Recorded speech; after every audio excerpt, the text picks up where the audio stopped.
It's me again, Penny, and I feel like it's been a while since I've read you all a creepy Inuit bedtime story. So that's what we're gonna do. And how's everyone been doing? I feel like I haven't been on here for a while. Just been going through some things. Work stuff. I have a new job. Well, it's been like 6 months, but still. Um, just, you know, guy stuff, friend stuff, traveling a lot. I've been traveling quite a bit. And let's see where I was. I went to Hawaii in December. I went to LA at the end of January for my cousin's 40th birthday party. My little cousin, I'm like 2 years older than her, so it was very exciting. And I am going to Uruguay at the end of this month, March. So that'll be an adventure. It's for like a destination wedding, so I'm really excited. Lost a friend of mine, which was kind of sad. Well, it was really sad, but life goes on. And I hope everyone's doing great. How's your 2024 so far? I hope it's been good. So anyway, tonight I'm drinking a little Pinot Noir, I think that's what it is. And we're going to delve into these creepy Inuit bedtime stories. The first one we're going to talk about, and of course it's the Lore of the Inupiat again. It's a good book. The Hunter Who Became Insane, and that's by Walter Downey. Nasukbak and Aray Nasukbak and Ayarak lived in Point Hope. So Point Hope is somewhere at the top of Alaska. That's where a lot of the whaling happens. Kotzebue is like, Alaska looks like an old man. So if Kotzebue is like the eyelash, Point Hope and Barrow would be like way up here. And that's where whaling happens. One day, these two men who had gone out seal hunting did not return from the ocean. In those days, the Inupiat Eskimos used a dangling rope or a pair of mukluks to help them determine the fate of a person who was overdue from a trip. A piece of rope was hung where it could remain undisturbed. The same thing was done with the mukluks. So the mukluks, they're the traditional Inuit boot. And what's funny? I read somewhere a while ago that Westerners tried to make a boot that was just as warmer than the mukluk, which is basically the caribou hide, and it's turned inside out, and there's the skin outside of it, and it's sewn with sinew. And they tried to replicate it, but they weren't able to replicate the warmth of the mukluk. Anyway, well, Ayagak and Nasukbak had not returned home from seal hunting. So people in the village hung up a piece of rope and a pair of mukluks. They wanted to find out what happened to the two men. The rope, which had been put up for Ayagak, just hung limp. But the mukluks hung up for Nasukbak, the insoles shifted position. People knew then that Nasukbak was alive. As for Ayagak's rope, there was no noticeable change. The mukluks hung up to divine Nasukbak's condition augured that he was still alive. Later, the villagers found out that Nasukbak had become insane. The people in the village and even outsiders wanted to talk to him, so they would try to catch him whenever he came to steal food. Finally, one man shot Nasukbak in the leg because he wanted to talk to him and ask him why he was acting this way. That's kind of an overreaction, right? You could just come over, brought some tea or some R&R, and be like, hey buddy, let's have a talk. No, let's just shoot him in the leg. And Nasukbak said that he did not want to live. He begged the man to kill him. At first, the man refused, but Nasukbak pleaded to be killed, so the man killed him. It's funny, the thing with the string, they do that with pregnant women. The medicine lady would hold a string with a needle, and then depending on which way the needle swung determines the sex of your baby. I don't know how accurate that was, but it's a little old wives' tale. the people of Sisolak and the raiders.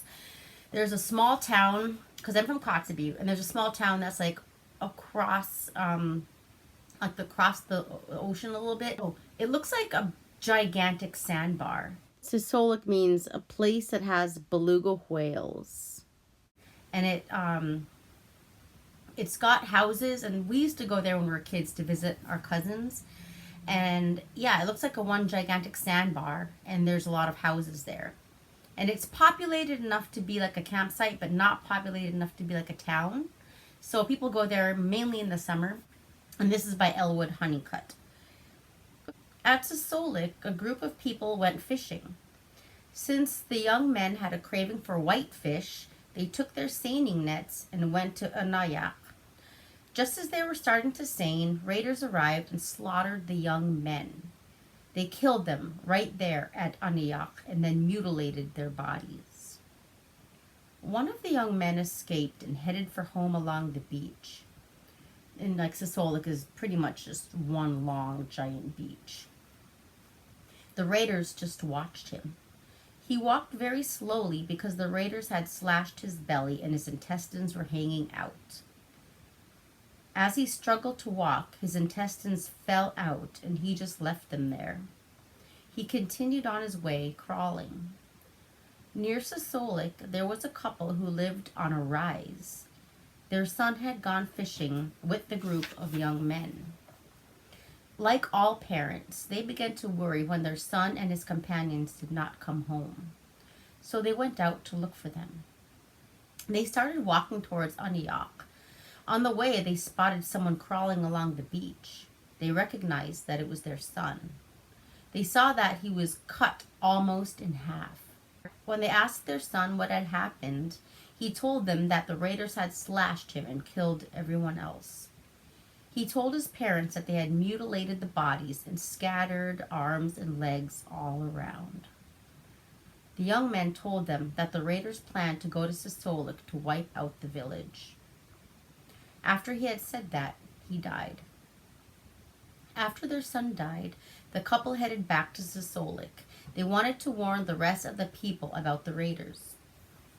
When the people learned what was in the offing, they started to build a fortified enclosure by the lagoon near a small creek. They made the fort extra sturdy so that it could not be easily penetrated. They built the fort like a house, but left it open on top. They used the walrus skins from their boats to build it. When they finished the fort, they made a trail through a marshy thicket. They then set a boat to Kotzebue to tell the people there what was happening. While there, they rounded up a boatload of men and returned to Sisolak. When they got back, they crept stealthily into the fort so as not to be seen. Now they had a sizable force inside the fort. All of the men from Kotzebue were there. They had made several boat trips to bring them all over to Sisolak. The raiders attacked, but they could not breach the fort. The men inside warded them off. The raiders figured that there were only men from Sisolak in the fort. They had no idea how many people were really in there. The raiders attacked once again, and one of their arrows went over the top of the fort and struck one of the women inside. She was the only one killed. When the next day dawned, the people in the fort could hear the raiders outside again. A short old man named Alakatla ventured out of the fort carrying a drum. The drum served as a shield. When they tried to fire at him, he would protect himself with the drum. Arrows rained down on him from all sides. Even though the arrows were coming at him fast and furiously, he would catch them with his bare hands. Before long, he had collected dozens of arrows. He brought them into the fort. He kept doing this for several days. He went out again and again. Each time he did this, the raiders were enraged. Eventually, they were about to run out of arrows. Alakatla then told the people in the fort to get ready to fight. He went out again and went to a little rise to find an ideal spot where the people in the fort could station themselves. Meantime, he distracted the raiders. Then the fight began. The men from the fort killed every one of the raiders except one. The raider had only one arrow left, and he jumped into a ditch. One of the people spotted him and went after him. Even though he had been warned not to, he did not take heed. The next thing you know, the raider in the ditch fired his arrow and killed him. The people did not know that one of the raiders had gotten away. He was the strongest raider of them all. He had escaped along the beach. When they noticed that he had gotten away, one of the men went after him. The raider was far ahead. The person who went after him was called Kilanuk. As the raider disappeared into the distance, he did a high kick twice. This was his way of showing that he had gotten away. As for Kilanuk, he gave up and went back. Even today, you can see remnants of the fort which they built. Reindeer herders have dug through the fort, but you can still see traces of it. Here's a cute little story that we listened to when we were kids. It is called Why Ground Squirrels Have Short Tails. Legends say that in the spring, squirrels come out of their dens and hung around. If it's a male, chances are that he is looking for a mate. One time, while Squirrel was poking around, Raven covered over the entrance to her burrow. Squirrel could no longer get back into her den. When she found out that she could not get back into her burrow, Squirrel pleaded with Raven, "Come on, sing for me and I will dance." So Raven began to sing. Bow down, down, down to your den, den, den, bow. Squirrel wanted to dive under Raven to get to his hole. So Squirrel said to Raven, "Close your eyes. I'm going to do a dance. Close your eyes and sing for me. While you're at it, spread your legs a little wider." So Raven closed his eyes even tighter, spread his legs wider, and started to sing again. While Raven was singing, Squirrel dove between his legs and zoomed towards her burrow. Raven tried to catch Squirrel, but all he caught was Squirrel's tail, which came off. As Raven stood there holding the tail, another tiny squirrel peeked out of the hole. Finally, the little squirrel said, "Mom told me to go get her tail." Raven replied, "Tell her to come get it herself." This is why ground squirrels today do not have a long, bushy tail. This next story is called The Forbidden Lake and is by Truman Cleveland. In the village of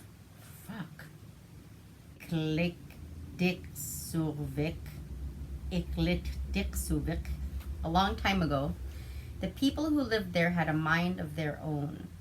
Even though they all knew that a certain place at the headwaters of the Kobuk River was forbidden, 3 men of the village made up their minds to go up there and snoop around. On their way up the river, they stopped off at camps and told people what they had in mind. The people in the camps became uneasy and asked the 3 men to call off their trip. No matter what people told them, however, the men would not change their minds. Instead of turning back, the men pushed forward. As they got closer, they traveled all day. Only when they were on the verge of reaching their destination did the 3 men take camp and rest. At the crack of dawn, the men set out to reach the forbidden area. When they arrived there, they saw before them a lake with a beaver lodge. Then they spotted an animal moving in the water. When it raised its head, it looked like a beaver, but when it dove, the animal had the body and fur of a marmot. As the men sat observing this creature, others began to appear and swim around as if to show off their strange half-beaver, half-marmot bodies. Because the men were not content with just observing these strange animals, they decided to take some of them back to their village. So they killed a few of them. On the trip home, the 3 men camped along the riverbank to eat and rest for the night. In the morning, 2 of the men were already up and ready to travel, but the 3rd man was still asleep. When one of the men went to wake him up, he discovered that almost half of his body had been devoured and he was dead. Leaving the corpse behind, the two men headed downstream. After many hours of paddling and drifting, they camped again on the riverbank. The following morning, one of them woke up and made the usual preparations to continue the trip home. When he went to check on his companion, he found him dead and partially eaten. Right then and there, he became terrified. He resolved to stay wide awake and head home without stopping. While paddling downriver, the man was absorbed by the thought that his companions had been devoured only while they slept. But all of a sudden, he saw the half-beaver, half-marmot animals all around him, leaping up and diving back into the water. The strange creatures were trying to intimidate him, but he kept right on going around the bend. There he spotted the first group of campers, so he beached his boat and went to see who they were. Since he had not heeded their advice before, the campers had little to say to him now. They knew that the three men had been arrogant and defiant before. Even the shaman did not try to help him because he had never dealt with this kind of creature before. Further downstream, at the next camp, a woman suggested that he get some rest. She assured him that she would keep an eye on him. While the man rested, the woman indeed kept her word and watched over him. By coincidence, this woman could foresee the future. When the man woke up, she advised him to travel straight home without stopping. She told him to tell his fellow villagers about every incident that had happened after they visited the Forbidden Lake. So the man pushed off and covered a great distance. He wanted to reach home desperately.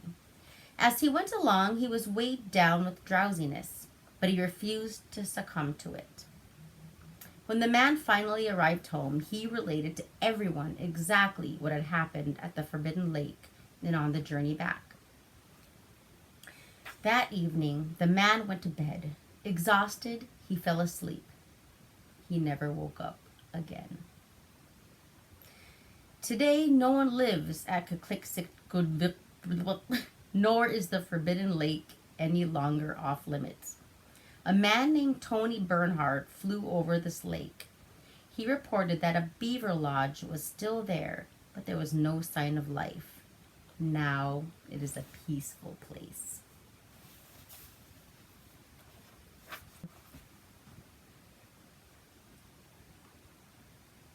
The next story is called The Orphan and the Weird Creature, and it's by Elwood Honeycutt. Once there was an orphan who lived all by himself at a place called Inupiat. The orphan had a little house, but he did not have a grandmother. He's oddly specific. I think a lot of these orphans in these stories have grandmothers. Often he would go to the seashore to gather little fishes and other seafood that washed ashore. He took these home and ate them. One day, after looking over the animals that he had gathered, the orphan decided to make a spear. He used bone to make the spearhead. Sure enough, he started to catch other kinds of animals, and life became easier for him. One time, while he was at the beach, he caught a ringed seal. He took the seal home, cut it in half, and began eating the meat. While he was eating, someone suddenly appeared at the entrance to his house. The strange creature had a mouth from ear to ear and fangs instead of teeth. Kind of like the round big mouth baby I talked about earlier. "If you don't feed me something," it said to the man who was eating, "I'll eat you." The man understood what the creature was saying, so he gave it half the seal. He watched it chomp on the seal. The creature's mouth was dripping with blood. "If you don't give me something else to eat, I'll eat you," it said again. The man stood up to give him the other half of the seal. But this time he threw it and it hit the creature on the chest. The creature fell down and started gnawing on the meat. The man knew that the creature would ask for still more and threatened to eat him. So he put his spear in a handy place in case he had to defend himself. Sure enough, the creature got up and again demanded more meat. The man quickly grabbed his spear and rammed it into the creature's chest. The creature dashed out and ran off. When the man realized that his spear was still lodged in the creature, he decided to pursue it. He wanted to finish the creature off, but he could not catch up to it. They ran across the flat country. Before he knew it, the orphan came across a group of people living on a knoll. All the time he lived in Inupiat, he had not been aware that there were people living here. The man entered a small house. Sitting inside was a little old lady with mucus hanging from her nose to the floor. "Oh no, here is another man who will not make it either," she exclaimed as the man came in. "Why did he come here?" "I will try to help you as best as I can," the old lady said to him, "but it's going to kill you anyway in spite of my efforts." The old lady was referring to the creature. "The creature you wounded," she continued, "is in the community house with the shamans. Once again, they will find out who did it." As she was saying these things, the mucus still hung from her nose. She was very old. We would say like she got cuckoo nose. So, the man thought to himself, some other people already know that I have come after the creature. The old lady told the man to go over to the shaman's community house and do whatever they instructed. He went cautiously toward the community house and hid below the place where the slop buckets were dumped. And the slop buckets were basically like the buckets that were inside the house if you had like leftover food or leftover water from cooking or whatever, you could just dump it in there. It's different from the honey buckets where like you pee and pooped in the honey buckets. This one's like for just other random wet shit. When he peeked into the house, he could see the shamans performing their incantations. It seemed that one of the shamans was trying to find out who had plunged the spear into the creature's chest. The shaman was trying to divine the trail of the creature's blood, but he could not identify the person at the end of the trail.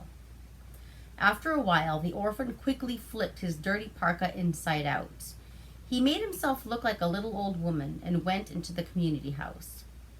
There was the creature on the floor, moaning and groaning, with the spear still in its chest. There was not a thing the shamans could do about it. The orphan told them that he could heal the creature. So the shamans formed a circle around the man to watch him perform his magic. Taking his flintstone knife, he slashed at the wound and yanked out the spear. Spear in hand, he fled back to his hiding space. The shamans pursued the orphan but lost him outside. Still hiding, the orphan started to perform his incantations. By the time he had left the community house, the creature had already died. He had killed the creature with his knife. So the community house in Inupiat is called the Kargi. That was kind of like the big house, igloo, whatever you want to call it, that everybody would like go out and had like get-togethers, potlucks, dances with the drums and all that. Maybe some throat singing.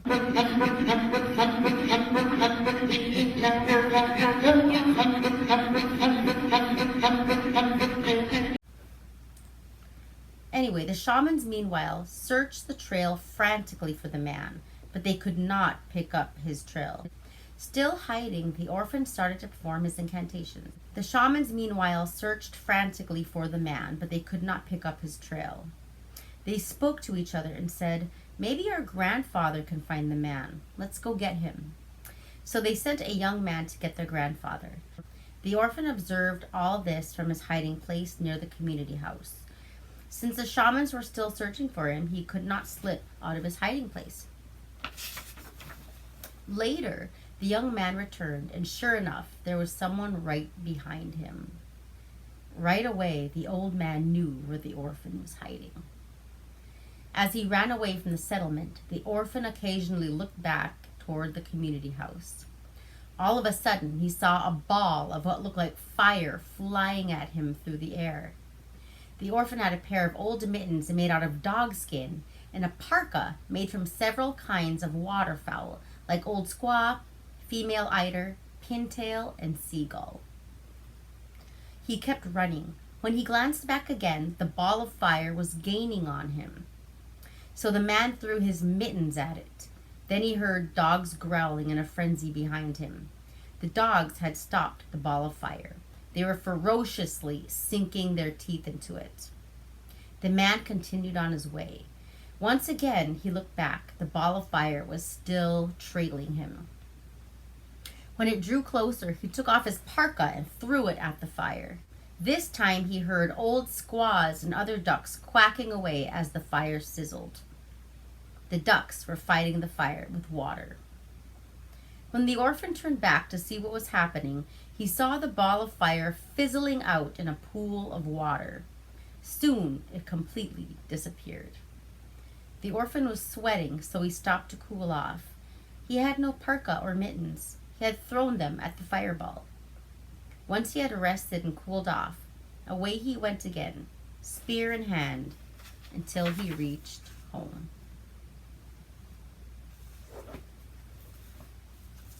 I guess that's enough stories for tonight. I hope you all enjoyed them. And I hope 2024 is going well for y'all.